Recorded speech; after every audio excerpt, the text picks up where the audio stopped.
Hey YouTube, what's going on? It's Frontwoods Farmer here, and got another short video for you. I just picked up this 1975 Ironhead Sportster, Harley Davidson. I had a 76. I'm gonna put that as maybe a split screen or like an overlay.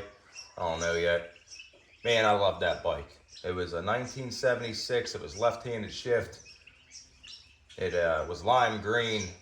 Every piece of chrome from back end that you could think of.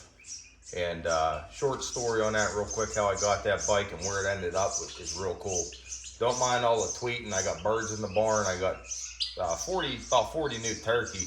I just let them out. They're pecking around. A few hundred chickens. We got a little homestead going on. And there's a Tom. He's spreading his wings. But anyway, I had this 76 Sporty. I was younger. I found it in a local music guitar shop. No kidding. Right in the front window they had it, front glass. And I was like, man, I gotta have that bike. Went there with some tools, you know, guys like, it's been in there for 10 years, you're never gonna get it home. Got a trailer this bike. All right, 5-10 minutes, I had that thing going, running, you know what I mean, all the normal stuff, cleaned out the fuel line, tanks, all that. And it ran bad, you know, cleaned up the points real quick. About 65 mile an hour road, I was popping about 35, 40 mile wide open throttle. I spent more time pushing that bike than riding it, but it was like a love-hate relationship. I really did like the bike quite a bit. So these, even though everybody wants the shovels and the Evos and the touring bikes now, and the chrome isn't cool no more, it's cool to me.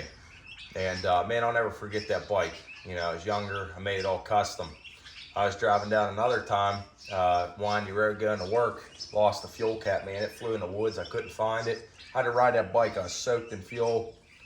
Bad times, but good times. You know what I mean? Memories, I guess you should say. Stuff that not everybody's going to say they did. Loved that bike. Long story short, I got tired of it. We were broke. Didn't have no money. Kids were little. I ended up putting them for sale on eBay. Somebody bought it. I thought they were a scammer. Of course, I sent him probably an inappropriate message, canceled the sale, eBay calls me back. No, Jean-Luc, he buys 7 to 8 bikes, hope I'm pronouncing his name right. He's probably on here, got him on Facebook, I'll send him a video, so shout out to you, John. He has like a coffee shop over there. I guess he wanted to hang it up on the wall or something or matter. He did end up redoing the bike, which he did a very nice job. All back to original. I love the neon green. It had that 70s choppers feel to it. You know, like somebody like me back in the 70s, let's do a cool bike, you know, 1979, 80, all neon chrome, extended forks. You know, I put some Z-bars on it. I loved it. So yeah, my bike ended up in France. Cool story. Not take away from this 75. We also have a 77 I'll do a review on. We bought from a local guy. It's got a cool rad story.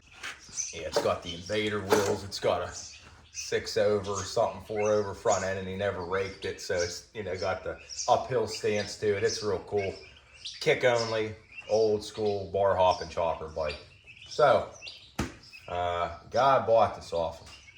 Very dear to my heart. He was an old Vietnam veteran. He come back, not perfect. Saying that out of respect for the family, his brother Wendell and Bill, probably the 2 greatest people I ever got to meet. I bought a lot of the estate. I love farm equipment. They loved farm equipment. I drove by that place for 30 years. Always wanted to stop, but it had that. I mean, God, this was like when I was younger. This was the cool stuff, like the machinist, the guys on the bikes, the choppers, the junk collectors. You know, and I'd ride by, and you know, I always remember seeing the junk and no trespassing signs everywhere. I'm like, yeah, some mean old dude lives there, you know. Well, this was that mean old dude's bike, and you know, you don't really realize why people are like that. I don't know if he really was like that. It's just the feel I got riding by this place for all so many years. Whole valley these boys ran, probably girls too. Had a barn down there from the 1800s. I mean, the coolest family story you could ever hear. I could sit here for hours and tell you the little bit I know about them. I could talk to them guys all the time. So again, very sentimental bike. It's never going to get sold. I wanted this bike for a long time, picking over their house. I knew I couldn't get it. I couldn't afford it. But they were talking, I think, early on.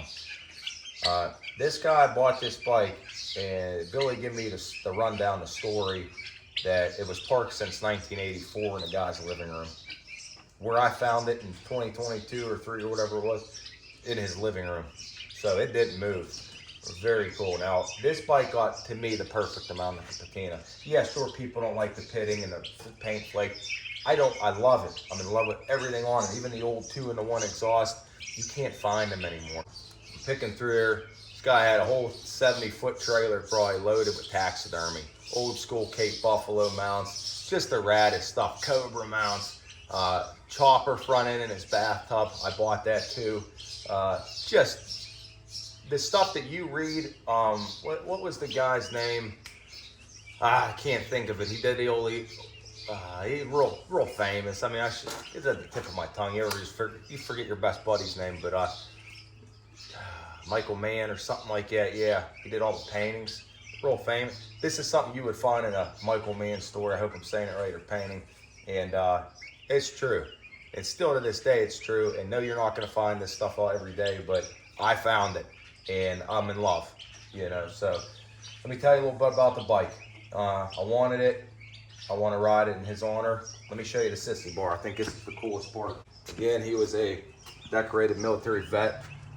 I've never seen a sissy bar with the eagle, with the, this is probably from the 70s.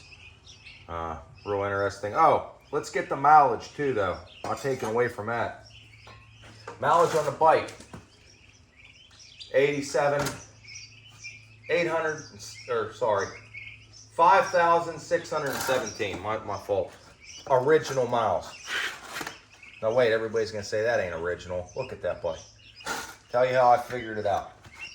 So, Woody bought this bike, rest in peace, in 81. Said it was titled. Billy told me that it was titled then, or whenever he told me, because it was Ohio Bike Retitled. When they do that, they record the actual mileage. It had 47 miles. He parked it in 84. Billy and Wendell told me that he really didn't ride it much. I didn't know this coming into it, you know what I mean? Wait till they watch the video, because I'm going to send it to him. Couldn't believe it. Not saying it's worth a gazillion bucks, because obviously it's in poor shape. You know, not poor, but fair / poor. I'll get it running. The tank, the carb's going to need clean. The engine's going to need checked over. Oil was like out. So yeah, it's not like I'm looking at a big money bike here. As far as being fair to them, they give me an offer that they were asking, and I paid the asking price. I did not want to go down. Don't really have the money right now, but I made it work because, again, a lot of respect for the family, the story. I love the bike. I'm going to grab up this camera here and show you a few things that I want you to see. This bike is going to be part of a series when I fix it. So if you guys want to subscribe, you can if you want. If you like that stuff, it's probably why you're here. You don't have to watch it, but hit that bell notification next to the subscribe button. You'll get all the videos, and they'll keep you up to date on this build. Now, a lot of things that people don't like this was probably a cheap add-on, license plate, goofy thing. I'm leaving this bike the way Woody rode it. The Corbin pillion pad. I bought a bunch of panhead parts and all kind of parts off him, guys, shovel parts. Nothing that was really, I'm not down on them. It just was, they know too. It was left outside. It was not in the best of shape, but it was still worth something. So I paid them what they wanted. I think we haggled a little on that price. But anyway, this pillion pad was a Corbin pillion pad in it. And everybody looks, they're like, oh, it's too high, it's too high. I didn't clean it yet. Imagine it with the sissy bore. I think he bought this with this seat, though. I don't know if this is a Corbin Solo. If you guys can tell. But if I looked at it and I said, man, that's the same pattern on that pillion pad. So I think it is too big for the bike. I might try to chop that down. I don't know what to do. So you old school shovel and Evo and ironhead guys, pins, let me know what you think I should do on something like that. Old school blue and 2-in-1 exhaust. Had this bike down Pittsburgh Chopper or Harley, I forget what he said. They gone over as soon as he got it. And this guy made this shortest bike. This was his pride and joy. I need some bushings in the handlebars. do a video on that. Brake ain't working, so I think this must have drained out. Original bars and grips, I believe. Yeah, the grips are original. Tell the water damage got to it, but it's still, your guys are seeing this, as you would say, farm fresh, barn fresh. I've done nothing to this bike, either as he since 84. And I was gonna just shoot some, not oil, a penetrating oil. Look at that on the carbonate. Try to get some of those bolts broke free and, get to working on it. And I said, no, YouTube, and in honor of Billy and Wendell's family, military honor, thank you very much for your service. I felt that everybody I should share this with in the world. This bike is a one-off, 1975, barn fresh, farm find. Like I said, it was in the guy's living room, not even in the barn. Thanks for watching.